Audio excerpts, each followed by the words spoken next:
Hi, Julie Rader here with Leo's 2022 astrological outlook. So for you, Leo, it looks like 2022 could have some career opportunities. So let's dig right in. So in January, the first Mercury retrograde that we have is in Aquarius, and that's actually in your seventh house. Seventh house is the house of relationships. It's also in business, it's dealing with other people. It could be a business partner, but it could also be like your audience or the people that you work with.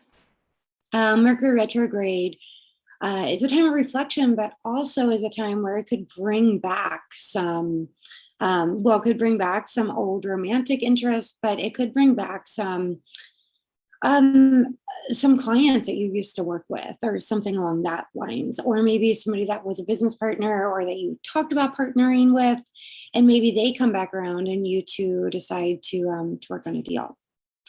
Then in April, we have a huge astrological event. It's the Jupiter Neptune conjunction in Pisces. Pisces is extremely intuitive, spiritual, and this is happening in your eighth house. And the eighth house is a deep psychological house. It's also a spiritual house. It's a house of the occult and astrology and tarot and all of those types of things. It is also the house of transformation, other people's money. So all sorts of things could happen for you during this Jupiter-Neptune conjunction. You could get some really deep psychological or spiritual downloads about directions to take in your life. There could be some just unexpected finances.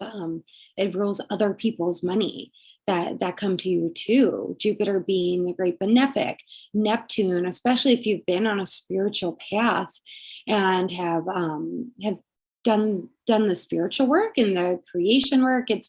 This conjunction is a big conjunction about manifestation. So use your creative powers. You are extremely creative, Leo.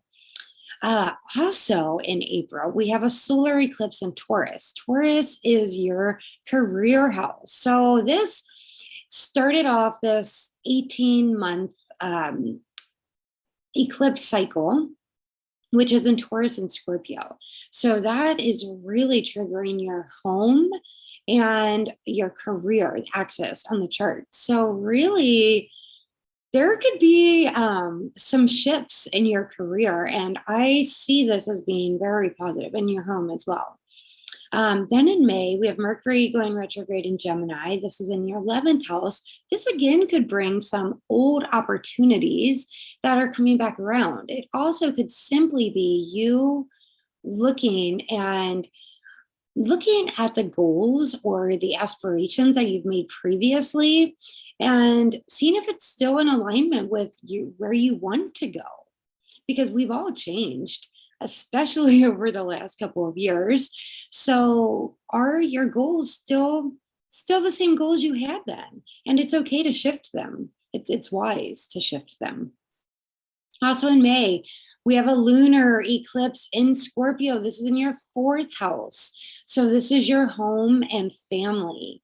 Lunar eclipses, they can be endings. Maybe you are moving. Maybe you are deciding you are completing something in your home, or have a conversation with a family member that you've needed to have for quite some time.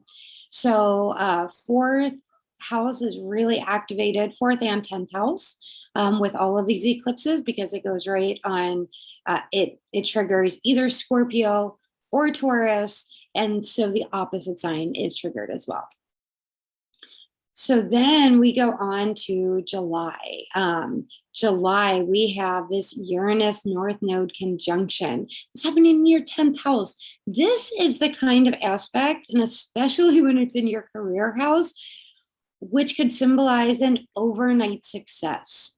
So again, really use your mind, use your imagination, set the bar high, blue sky your goals and your ambitions, because this could be your year. Then in September, we have Mercury going retrograde in Libra. This is in your third house. This is really about you finishing up old projects, writing projects, speaking projects. Maybe there's something you've been learning or wanting to teach, something you've already previously been studying. This is really going to be the key theme for this Mercury retrograde in your third house. Then in October, we have Mars going retrograde.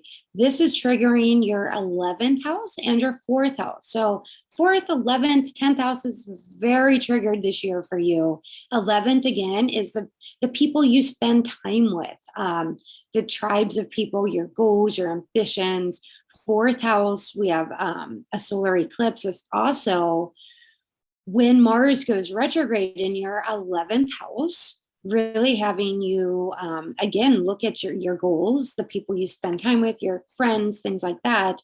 At the same time, Mercury goes into, it goes in, it will be going into Gemini, sorry about that, which is triggering a mutual reception, which again is making the 11th and 4th house really, really active. So your goals and your home, big themes for the entire year. And then the other big theme, again being triggered in November by this lunar eclipse in Taurus, is again your 10th house. I think there are going to be some huge shifts for you in your career, in your home, and it is all about you blue skying your goals, your visions. Really tap into your creative nature, vision board, dream big. It's your year. Thanks for tuning in. If you like the video, like it, subscribe, and share it with other Leos, please.